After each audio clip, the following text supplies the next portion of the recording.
নির্বাচনের আগের থেকেই জামাত এনসিপি তারা সিস্টেম্যাটিক্যালি আপনার বিএনপির বিরুদ্ধে বাজারে কিছু কিছু কথা ছড়িয়েছে। বটবাহিনী আরও বিভিন্নভাবে গণভোট নিয়ে বলেছে যে বিএনপি আমরা নাকি ভোট চাই না, তারাই মনে মনে মন গলা খায় আর কি, মন গড়া কথাবার্তা বলে। তারপর জুলাই সনদ নিয়ে আমরা বারবার বলেছি যে জুলাই সনদ আমাদের প্রধানমন্ত্রী বলেছেন, মাননীয় প্রধানমন্ত্রী আমাদের দলের মহাসচিব বলেছেন যে অক্ষরে অক্ষরে পালন করা হবে, কিন্তু তারা আপনার ওই গাড়ির আগে ঘোড়া যেতে চায়। কারণ আপনি জানেন যে দেখেন রাজপথে বিরোধী দল, যে বিরোধী দল রাজপথে, আমরা তো রাজপথেই ছিলাম, আমরা তো 17 বছর বহু আপনার অত্যাচার নির্যাতন সহ্য করে সভা সমাবেশ করেছে, ভয়ের একটা সংস্কৃতি যেখানে রাষ্ট্র দানবের মতো আচরণ করেছে। কিন্তু জামাতকে দেখেছেন যে তারা আপনার আওয়ামী লীগের পরিচয়ে, আওয়ামী লীগের ভিতরে ছদ্মবেশে তারা ঢুকেছিল। আমরা তা করিনি, আমরা আরো বড় গলায় জোরে জোরে বলেছি আমরা বিএনপি করি। যা হয়েছে, গুম হয়েছে হাজারের উপর, হাজার হাজার খুন হয়েছে, লক্ষ লক্ষ 50 লক্ষের উপরে নেতাকর্মীর বিরুদ্ধে মামলা হয়েছে। এখন একটা শপথ যেটা সংবিধানে নেই, বলল যে কথাটাও নেই, সংবিধান সংস্কার পরিষদ, এখন একটা শপথ সংবিধানে যেটা নির্বাচনের মাধ্যমে জনপ্রতিনিধি নির্বাচিত করেছে জনগণ ভোট দিয়ে, সেটার আপনার শপথ নিয়েছে যে একটা সংসদে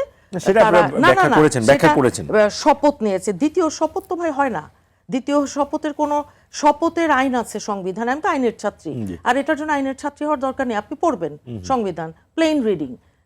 কাজেই এই যে মিস ইন্টারপ্রিটেশন, এই যে নানান রকম কথাবার্তা, নানান রকম তথ্য দিয়ে একটা বিভ্রান্ত করা মানুষজনকে, এটা ঠিক না।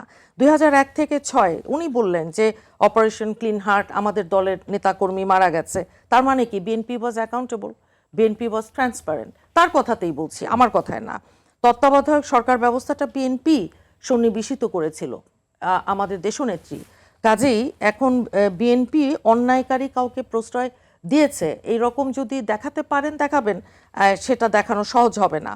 আর দেখেন স্থানীয় সরকার নির্বাচন, এখন স্থানীয় সরকার চট্টগ্রাম সিটি কর্পোরেশনে ওনার দলের একজন আপনার যে কথা ডাক্তার শাহাদাত ভাই বলেছেন যে আমি তো গ্রাফিতি করছি, বিভিন্ন কলেজ ইউনিভার্সিটির ছাত্রদের দিয়ে নিজের টাকা পয়সা খরচ করে গ্রাফিতি, এখন তারা একটা জাস্ট ওই যে এনসিপি আপনার আওয়ামী লীগের একজন মঞ্জুর সাহেব যাকে তারা মেয়র বানানো, মঞ্জুর আওয়ামী লীগ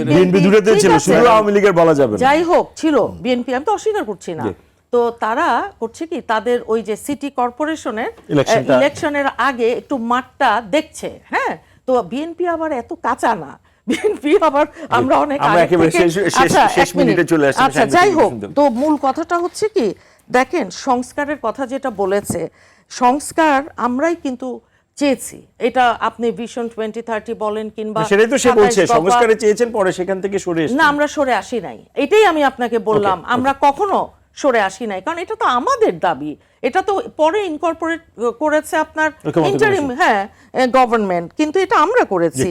আর দেখেন বিএনপি সরকারের আপনার এই যে দুর্নীতির অভিযোগে ব্যবস্থা, কোনো সুনির্দিষ্ট তথ্য আছে, প্রমাণ আছে, ব্যবস্থা গ্রহণ করেনি, এইটা হয় নাই।